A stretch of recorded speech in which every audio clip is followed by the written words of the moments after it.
மத்திய அரசாங்கம் தீவிர வாக்காளர் திருத்தம் என்ற பெயரில் எஸ்ஐஆர் என்று சொல்லி வாக்காளர் சரிபார்ப்பு நடைமுறையை நவம்பர் 4ஆம் தேதி முதல் துவங்கி இருக்கிறது. எல்லா அரசியல் கட்சிகளும் பிஜேபி அல்லது அதை சார்ந்த கூட்டணி கட்சிகளை தவிர்த்த எல்லா கட்சிகளும் பீகார் அனுபவத்திலிருந்து இதை ஒரு மாத காலத்தில் நடைமுறைப்படுத்த முடியாது, எனவே இதற்கு கால அவகாசம் கொடுத்து முறையாக செய்ய வேண்டும் என்று வலியுறுத்தினர்.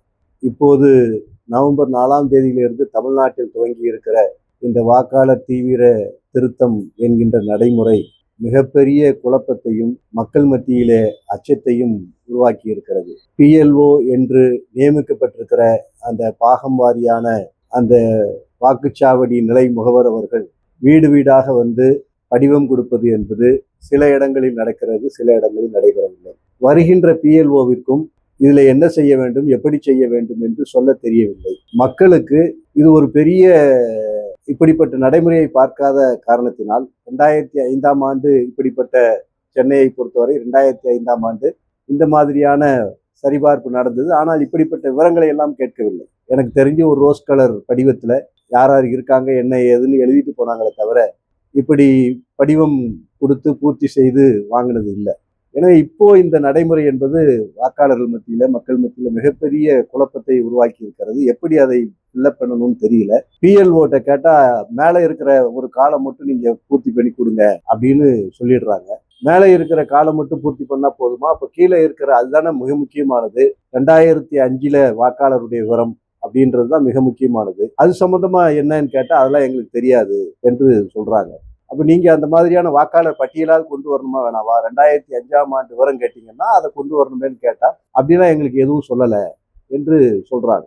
இது சம்பந்தப்பட்ட மாவட்ட தேர்தல் நடத்தும் அதிகாரியவோ அல்லது சட்டமன்ற தொகுதியினுடைய தேர்தல் நடத்தும் அதிகாரியவோ தொடர்பு கேட்டால் இல்லை சார், நீங்கள் மேலே இருக்கிறத மட்டும் பூர்த்தி பண்ணி கொடுத்தீங்கன்னா நாங்கள் இந்த 2வது காலத்தில் நாங்கள் பிஎல்ஓட்ட அந்த ஓட்டர் லிஸ்ட்டை கொடுத்துருவோம், அவங்க அதை ஃபில்லப் பண்ணி கொடுத்துருவாங்க என்று சொல்கிறாங்க. இது எந்த அளவுக்கு நடைமுறை சாத்தியம் என்பது எல்லாருக்கும் தெரியும். ஏன்னா இன்னைக்கு இருக்கிற முகவரியில் இருந்தவங்க 2005 அந்த முகவரியில் இருந்திருக்க மாட்டாங்க. அவங்க வேறு மாநிலத்திலேயோ வேறு மாவட்டத்திலேயோ அல்லது அந்த மாவட்டத்துக்கு உட்பட்ட வேறு சட்டமன்ற தொகுதியிலேயோ வாக்காளராக இருந்திருப்பாங்க. எனவே பிஎல்ஓ போகிறவங்க எல்லா இந்திய அளவில் இருக்கிற எல்லா மாநில வாக்காளர் விவரங்களையும் கொண்டு போறது. எனவே அவங்க அந்த பாகத்தில் இருக்கிற வாக்காளர் விவரம் தான் 2005ஆம் ஆண்டு கடந்த சீர்திருத்தத்தின் போது இருந்த பட்டியலை கொண்டு போவாங்க. எனவே இப்படி மாவட்ட தேர்தல் அதிகாரியிலிருந்து எல்லோருக்கும் அதுலேயும் ஒரு தெளிவு இல்லை. வந்திருக்கிற பிஎல்ஓவுக்கும் அவங்களுக்கும் இந்த எந்த பயிற்சியும் இல்லை. இது எப்படி பூர்த்தி பண்ண வேண்டும் என்று நமக்கு இருக்கிற புரிதல் கூட அவங்களுக்கு இல்லை. சில இடங்கள்ல வாக்காளர் அட்டை, இப்போது இருக்கிற வாக்காளர்களுடைய அடையாள அட்டை இருந்தால்தான் அந்த படிவத்தையே நாங்கள் விநியோகம் செய்வோம் அப்படின்னு சொல்ற நடைமுறை இருக்கு. 2வது வீடு வீடா சில இடங்கள் அப்படி பண்ற நடைமுறை இல்லை. எங்காவது ஒரு இடத்துல உட்கார்ந்துக்கிட்டு நீங்கள்லாம் இங்க வாங்க, நான் அப்படிலாம் வீட்டுக்கெல்லாம் வர முடியாது என்று அவர்களுக்கு இருக்கிற பணிச்சுமையின் காரணமாக அவங்க சொல்றாங்க. வீடு வீடா வர்றவங்களாலே போக முடியல. உதாரணத்துக்கு நான் குடியிருக்கிற பாகத்துடைய அந்த பிஎல்ஓ அவர் மாநகராட்சியினுடைய சுகாதார துணை ஆய்வாளர். சுகாதாரத்துறையில எவ்வளவு கடினமான வேலைகள் இருக்கும் என்பது எல்லோருக்கும் தெரியும். அவங்க அந்த வேலையை பார்ப்பாங்களா அல்லது இந்த வீடு வீடா போய் இந்த வேலையை செய்ய முடியுமா? அது குறிப்பா இந்த மாதிரியான மழை காலங்கள்ல மழை வந்துச்சுன்னா அவங்கெல்லாம் அந்த ஸ்பாட்ல போய் நிற்க வேண்டிய கட்டாயமும் மற்றதும் இருக்கு. எனவே இது ஒரு மிகப்பெரிய குழப்பத்தை பிஎல்ஓவுக்கும் அல்லது மக்களுக்கும் இது குறிப்பிட்ட இந்த ஒரு மாத காலத்துல முடிப்பது என்பது மிகப்பெரிய முடிக்க முடியாத ஒரு காரியமாக இருக்கு. அதே மாதிரி இவங்க மேலே இருக்கிற விவரத்தை மட்டும் பூர்த்தி பண்ணி கொடுத்தா அடுத்து டிசம்பர் 9ஆம் தேதி வரக்கூடிய வரைவு பட்டியல்ல இந்த வாக்காளர் பட்டியல்லாம் வருமா என்கின்ற ஒரு கேள்வியும் வருது. அப்படின்னு சொன்னா அப்படி வரலைன்னா என்ன பண்ணணும் அப்படின்றதுக்கு எந்த விதமான இதுவும் இல்லை. சரி, அப்படி ஏதாவது விவரம் கொடுக்கணும்னு சொன்னா அதுல கேட்டிருக்கிற விவரங்கள் எல்லாம் பாத்தீங்கன்னா யாருக்கும் எதுவுமே புரியல. உண்மையிலேயே நம்ம சுப்பிரமணிய சாமி சொன்ன மாதிரி யாருடைய உதவியும் இல்லாம மோடி இந்த படிவத்தை பூர்த்தி பண்ணிட்டாங்கன்னா நான் எதுவுமே அரசியலே பேச மாட்டேன்னு சொன்ன மாதிரி இது பெரிய படித்தவர்களால் கூட புரிந்து கொள்ள முடியாத விவரங்கள் அதுல இருக்கு. உதாரணத்திற்கு முந்தைய வாக்காளர் சீர்திருத்தத்தின் போது வாக்காளருடைய விவரங்கள் அல்லது உறவினரின் விவரங்கள்னு ஒரு பகுதி கொடுத்துருக்கு. அதுல பெயர், அதுல யார் பெயர் எழுதணும்னு ஒரு குழப்பம். உறவினர் பெயர் அப்படின்னு சொன்னா யார் வேணாலும் எழுதலாமா? அப்பா அம்மா தவிர்த்து தாத்தா பாட்டி அல்லது மாமா மச்சான் இதெல்லாம் எழுதலாமா? அதெல்லாம் எழுதுனா அதை அக்செப்ட் பண்ணுவாங்களா? அப்போ உறவினர் பெயர் ஏன் அப்படி கொடுக்கப்பட்டிருக்குன்றது ஒன்றும் புரியல. இதெல்லாம் ஒரு பெரிய குழப்பமும் அச்சமும் அந்த இதுல என்பது இருக்கு. சரி, அப்படியே வாக்காளர்கள் முந்தைய சீர்திருத்தத்தின் போது 2005 அல்லது தமிழ்நாட்டில் 2002 அந்த வாக்காளர் பட்டியல் தேடணும்னா மொபைல் எல்லாம் போய் தேடி செல்போன்ல தேடி எல்லாம் எடுக்க முடியாது. அவ்வளவு கஷ்டமான. சரி, அதுக்கு மேல நீங்க சிஸ்டம் வச்சிருக்கிறவங்களோ லேப்டாப் வச்சிருக்கிறவங்களோ அதுல போய் பண்ணாங்கன்னா அதுலயும் பாத்தீங்கன்னா நீங்க ஒரே ஐடியில தொடர்ந்து போய் எடுக்க முடியல. அப்புறம் எரர்னு வருது, அப்புறம் எரர்னமோ காட்டுது.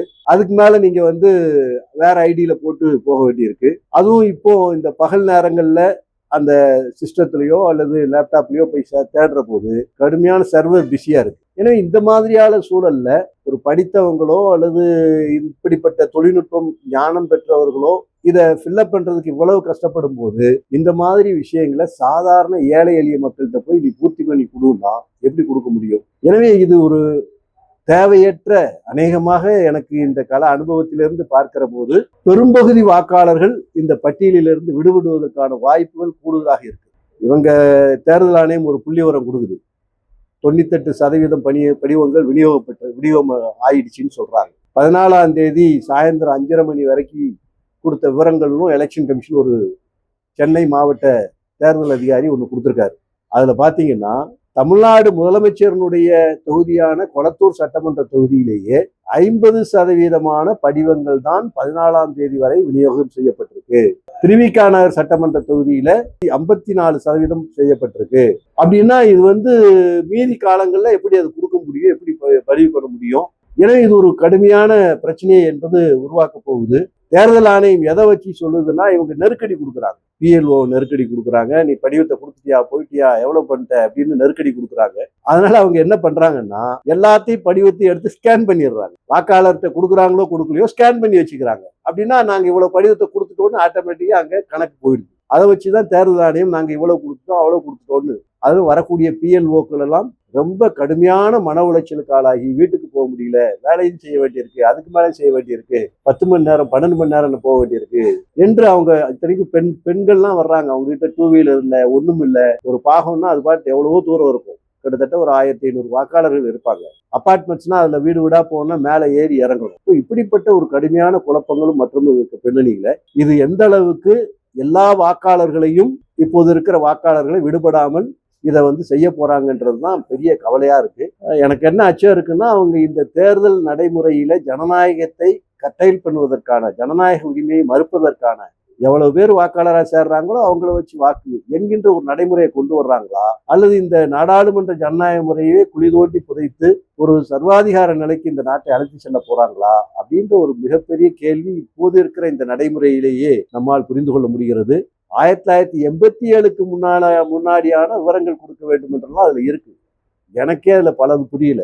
குறிப்பா அந்த கொடுக்க வேண்டிய ஆவணங்கள்ல ஒண்ணு சொல்றாங்க, குடும்ப பதிவேடு சான்றிதழ். அப்படின்னா எனக்கு என்னன்னு தெரியல. ஒருவேளை திருமணமான சான்றிதழ்னா சொல்லிடலாம், மேரேஜ் சர்டிபிகேட். ஃபேமிலி சர்டிபிகேட்னு ஒன்று கேட்குது. அதுல என்ன ஃபேமிலி சர்டிபிகேட்டு? அப்புறம் தேசிய மக்கள் தொகை பதிவேட்டுல சான்றிதழ். யார்கிட்ட போய் கேட்கறது? எப்படி கேட்க முடியும்? ஒரு ரெசிடென்சியல் சர்டிபிகேட் வாங்குறதுக்கே, குடியிருப்பு சான்றிதழ் வாங்குறதுக்கே தாசில்தார் ஆபீஸுக்கு கமிஷனும் லஞ்சமும் அல்லது அலைஞ்சாதான் கிடைக்கும்ன்ற நிலைமை இருக்கிற போது இவங்க இந்த கேட்கிற விவரங்கள் எல்லாம் எப்படி கொடுக்க முடியும் என்பது தெரியல. அநேகமா இந்த 9ஆம் தேதிக்கு பின்னாடி வரைவு வாக்காளர் பட்டியலுக்கு பின்னாடி இதெல்லாம் யாருக்கெல்லாம் வரலையோ அவங்களுக்கு எல்லாம் விவரம் கொடுக்கும் போது இன்னும் கடுமையான குழப்பத்தை உருவாக்க போகுது. அதன் காரணமாக பல பேர் எரிச்சல் ஆகி போனா போகுது, எனக்கு ஓட்டு வேண்டாம் ஒண்ணு வேணாம்னு சொல்லக்கூடிய நிலைமை உருவாக போகுது. பலர் என் ஓட்டு இருக்குன்னு நினைச்சுக்கிட்டு எப்படி கடந்த காலங்கள்ல சாதாரண காலங்கள்லயே நமக்கு தான் ஓட்டர் ஐடி இருக்க அப்படின்னு வச்சுக்கிட்டு போய் தேர்தல் அன்னைக்கு ஓட்டு இல்லைன்னு ஒண்ணு, எனக்கு ஓட்டு இல்லைன்னு டிவி முன்னாடி நீங்க எல்லாரும் புகார் எழுப்புறதை நம்ம பல தேர்தல்களில் பார்த்துருக்கிறோம். என் ஓட்டெல்லாம் எடுத்துட்டாங்க. அத மாதிரியான நிலைமை என்பது உருவாக போகுது என்ற அச்சம் இருக்கிறது. உண்மையான வாக்காளர்களை சேர்ப்பதற்கு இப்ப அதிமுக ஆட்கள்லாம் என்ன சொல்றாங்க, எங்க எடப்பாடி ஏன் இப்படி சொல்றாருன்னு தெரியலேன்னு சொல்லியிருக்கிறாங்க. ஏன்னா அவனுக்கு இந்த படிவத்தை பூர்த்தி பண்ண தெரியல. அவன் கேட்கிறான் எதுக்கியா இதுன்னு அவன் கேட்கிறான். ஆனா எடப்பாடி பழனிசாமி உச்சநீதிமன்றத்திற்கு எஸ்ஐஆரை ஆதரித்து வழக்கு போடுறார். அதிமுக கீழே இருக்கிற அதிமுக எல்லாருமே அதை கடுமையாக ஆட்சேபிக்கிறார். எனவே ஒரு குழப்பமான நிலைமையை பிஜேபி, RSS அவங்களுடைய அரசியல் திட்டத்தை நிறைவேற்றுவது என்ற முறையில், ஜனநாயக உரிமையை பறிப்பது என்ற முறையில் தான் இந்த தீவிர வாக்காளர் சரிபார்ப்பு என்கின்ற நடைமுறையை அமுல்படுத்த இருக்கிறார்கள் என்று தெரிகிறது. புதிய வாக்காளர்களை சேர்ப்பதற்கு படிவம் கொடுக்கறது இல்லை. பல இடங்கள்ல என்ன சொல்றாங்கன்னா, பிஎல்ஓக்கள் இந்த படிவம் எல்லாம் இப்ப கிடையாதுங்க, அதெல்லாம் நாங்க டிசம்பர் 4ஆம் தேதிக்கு பின்னாடி தான் அந்த புதிய வாக்காளர் சேர்ப்பெல்லாம் கொடுப்போம் என்று சொல்றாங்க. ஆனா அது சரியல்ல. சில பிஎல்ஓக்கள் புதிய படிவத்தையும் கூடவே கொண்டு வர்றாங்க, கொடுக்குறாங்க. அப்ப இதெல்லாம் எந்த மாதிரியான முறையில இவங்க அறிவுறுத்துறாங்க, என்ன பண்றாங்கன்றது ஒன்று தெரியல. எனவே இப்போ பல இடங்கள்ல இதே மாதிரியான நிலைமை போச்சுன்னா வாக்காளர் பட்டியலில் இருந்து விடுபடக்கூடிய நிலைமை ஏற்படும். அப்போ நீங்க இதை கால அவகாசம் கொடுத்து போலியான வாக்காளர்கள் நீக்கப்பட வேண்டும் என்பதில் எந்த ஆட்சேபனையும் இல்லை.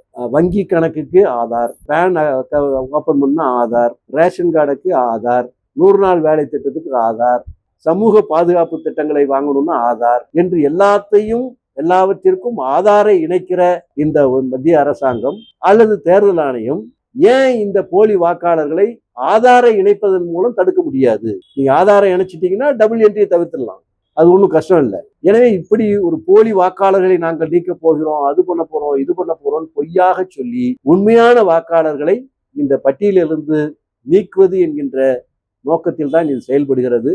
எனவே இந்த முறையை தவிர்த்து கால அவகாசம் கொடுத்து அனைத்து வாக்காளர்களும் தங்களுடைய முழு விவரங்களையும் பூர்த்தி செய்வதற்கான அவகாசம் கொடுத்து இந்த பணிகளை மேற்கொள்ள வேண்டும் என்று இப்போது இருக்கிற இந்த கள நடைமுறையிலிருந்து என்னுடைய கருத்தை நான் தெரிவித்துள்ளேன்.